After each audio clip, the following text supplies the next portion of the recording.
Balak wanted Balaam to go to another spot to where they can just see the outer camp of Israel. And what he wanted to do, he said, look, just curse the outer camp. You know, even though it's a lot of them, just curse the outer camp where we can see. So that's what he was saying. Okay? I'll read that again. This is Numbers chapter 23, verse 13. And Balak said unto him, come, I pray thee, with me unto another place, from whence thou mayest see them. Thou shalt see but the uttermost part of them, and shalt not see them all, and curse me them from thence. Verse 14, and he brought him into the field of Zophim to the top of Pisgah, and built 7 altars, and offered a bullock and a ram ram on every altar. Pisgah, that's that was a mountain that was in Jordan. Okay, the highest peak that was in Jordan. It says verse 15, and he said unto Balak, stand here by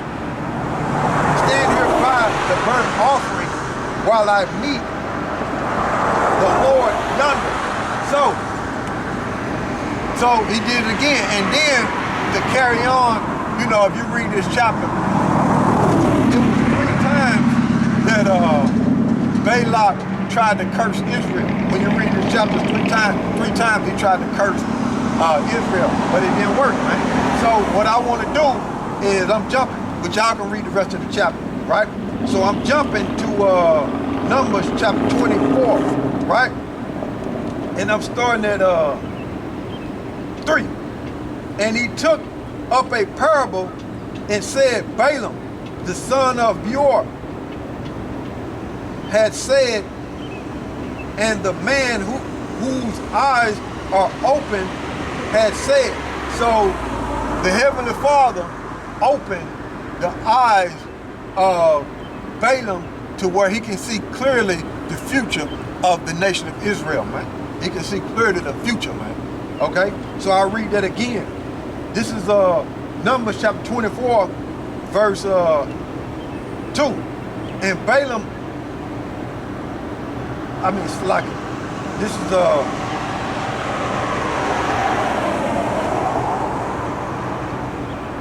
matter of fact, I need to read up. I know I read verse 3. I need to read up. Well, we'll start at verse 1. So I read verse 3, but we'll start at verse 1. We'll reread that. This is Numbers chapter 24, verse 1. And Balaam saw that it pleased the Lord to bless Israel, and he went not as at other times to seek for enchantment, but he set his face toward the wilderness. Verse 2. And Balaam lifted up his eyes, and he saw Israel abiding in his tents according to their tribe. At that time it was 13, because Dan was back there. Okay? And the Spirit of God came upon him. YAHAWASHI came upon him. Verse 3. And he took up a parable and said, Balaam, the son of Beor, had said, and the man whose eyes are open had said. Verse 4. He had said, which heard the words of YAHAWASHI, which saw the vision of the Almighty falling into a trance, but having his eyes open. So Balaam's eyes were wide open, and Balaam fell down to his knees, right? He fell down to his knees and his eyes was open, right? He said, verse 5, how goodly are the tents of Jacob and thy tabernacle, O Israel. Verse 6, as the valleys are they spread forth, as the gardens by the riverside, as the trees of ligand alloys which the Lord had planted, and as cedar trees beside the water. Verse 7, he shall pour the waters out of his bucket. So what it is Israel gonna get abundance of blessings. Abundance of blessings. That's what it's saying right there. It's saying, verse 7, he shall pour the water out of his bucket. So Israel gonna get abundance of blessings. So this is what Balak is seeing. I mean, this is what Balaam, the Ishmaelite, is seeing concerning the future of Israel. Okay? He's seeing the blessings that Israel gonna get in the future. It says, verse 7, number 24:7, he shall pour out the water out of his bucket, and his seed shall be as many waters. So the descendants of Jacob are gonna be big, man. Okay? We're gonna be big as a nation. Right? And his king shall be higher than Agag, and his kingdom shall be exalted. Now, when you go into the history of Agag, Saul was supposed to put him to death.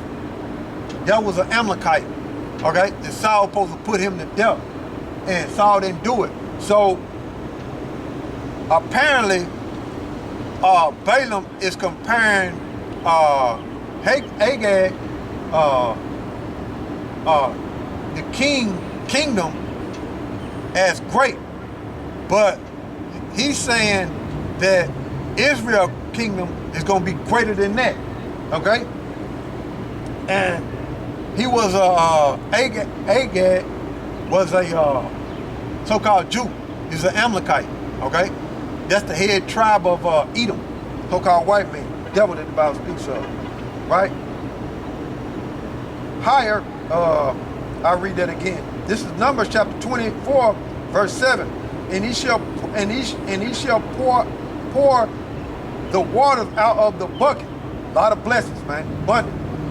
And his seed shall be as many waters. A lot of descendants. Israel will grow big. And his king shall be higher than Agag. And his kingdom shall be exalted above everybody, man. You see? Verse 8. YAHAWASHI brought him forth out of Egypt. He had as it were the, turn the page, of Korah when they strove against the Lord. So what I want to do is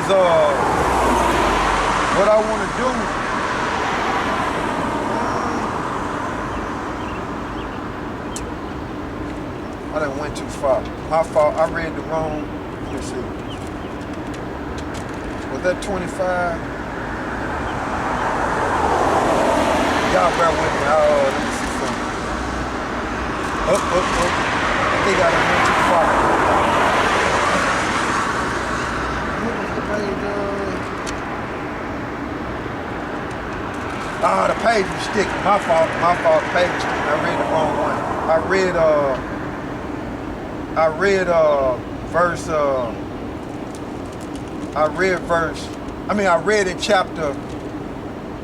I read in Numbers chapter 26 and some of the 9th verse. So that was wrong.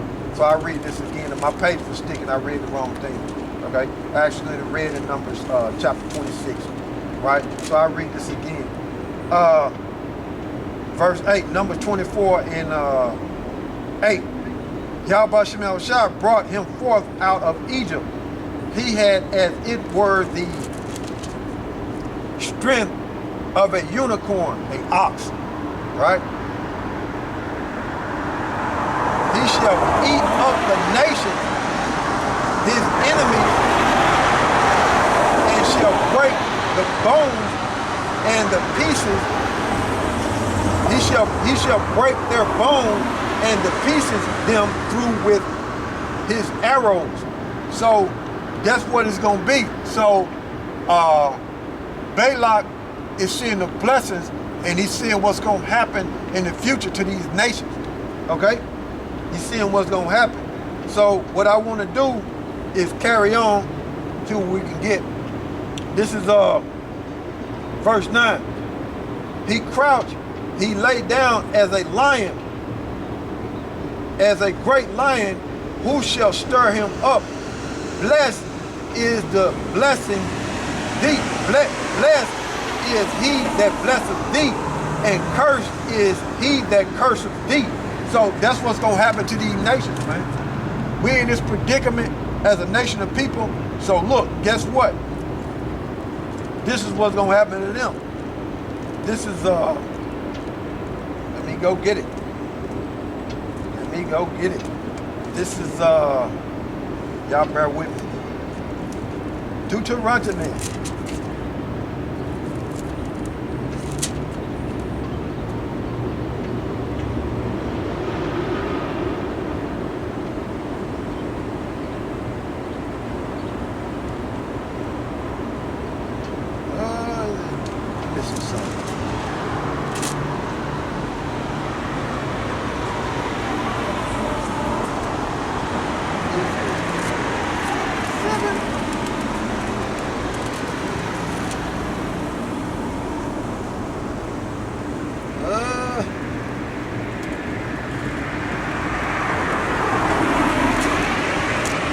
I thought it was in, let me see.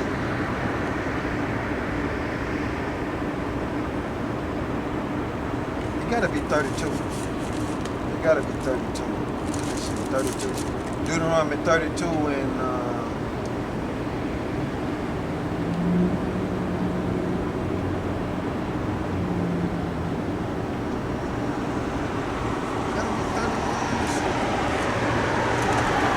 oh boy, I might have to cheat and go to Google. I thought it was, oh, there it is, there it is. I'm tripping, it's in 30. My fault. I knew it was somewhere. I knew it was verse 7, but I couldn't remember if it was in 31, 32, or 33. I couldn't remember, but it's in 30. This is Deuteronomy chapter 30, verse 7. And the Lord thy God will put all these curses upon thy enemy, and upon them that hate thee, which persecuted thee. So all the curses that you see in Deuteronomy 15 on down is going to be on these other nations, man. They done. They done.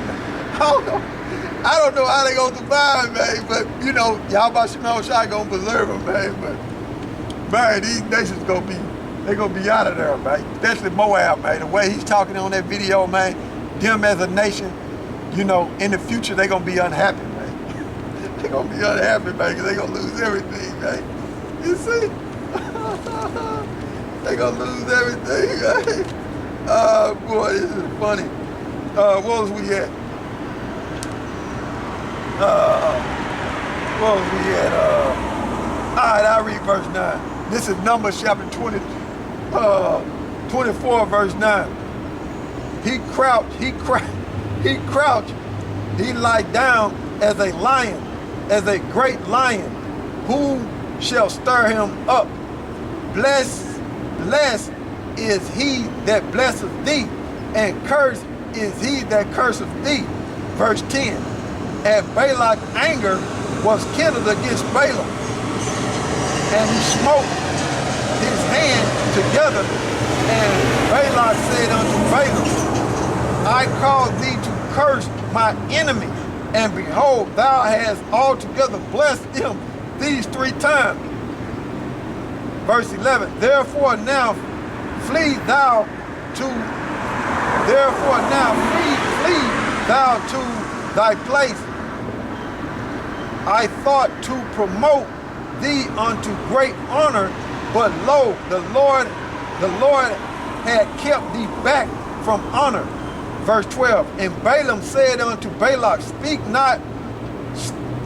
I not also to thy messenger which thou sendest unto me, saying, verse 13, if Balak would give me his house full of silver and gold, I cannot go beyond the commandment of the Lord to do either good or bad of my own mind. But what the Lord saith, that will I speak. Verse 14, and now behold, I go unto my people. Come therefore, and I will advise thee what this people shall do to thy people in the latter days, the future. See that? The future.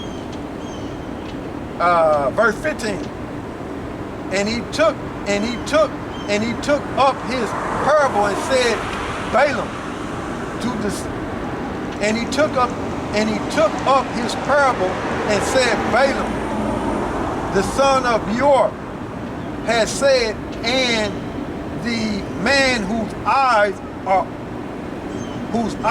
open had said. Verse 16. He had said, which heard the words of YAHAWASHI and knew that the knowledge of the Most High, which saw the vision of the Almighty, falling into a trance, but having his eyes open. So he fell down on his knees and his eyes was open and he seen the clear vision of the future, right? Of the nation of Israel. Verse 17, I see him, but not now. I shall behold him, but not nigh. There shall come a star out of Jacob, and a scepter shall rise out of Israel, and shall smite the corner of Moab and destroy all the children of Seth. So that's what Balaam seen concerning the Moabites, how Yahawashi was going to come back in the future, how he was going to come back in the future and get Moab. You see, the Chinese, right? Even though they lifted up right now, but when Yahawashi come back, there's going to be a depopulation of the Moabites, the Chinese. It's going to be a depopulation, right? Straight power, man. Straight power, man. You know, I'll read that again. And it says, verse 17, this number chapter 24, verse 17. I shall see him, but not now. I shall behold him, but not nigh. So he's telling you, look, he's not here right now, but in the future, he coming. He coming. You know, this vision that I'm seeing, it ain't taking place now, but in the future, he's gonna come. That's what Balaam was telling Balak about Yahawashi. He said, I shall see him, but not now. I shall behold him, but not nigh. There shall come a star out of Jacob, and a scepter shall rise out of Israel, and Israel shall smite the corner of Moab and destroy all the children of Sheth. So I'm finna go into the different translations and see what we can get. Let me see. Numbers chapter 24, verse 17. See if we can get out of the Bible, right? It says, oh boy.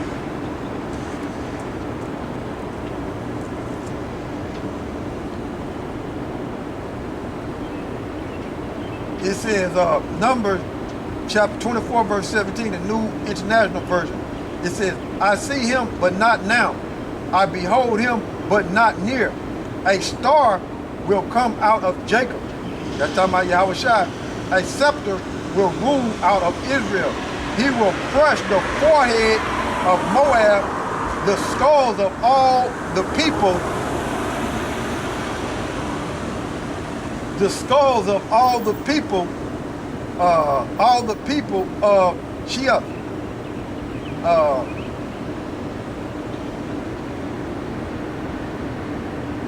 The New Living Translation, right? It says, I see him, but not here. And now I perceive him, but far in the distant future, a star will rise from Jacob, a scepter will emerge from Israel. It will crush the head of Moab's people, cracking the skulls of the people of Shia. Right?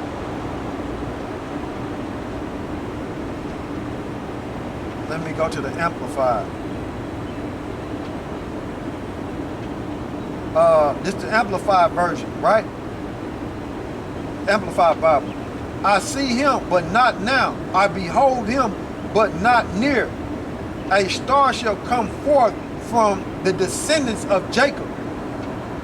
A scepter shall rise out of the descendants of Israel and shall crush the forehead of Moab, the Chinese, and destroy all the sons of Shia. So there you go. Right? The battery about to go dead, so let me change the battery. Let me change the battery.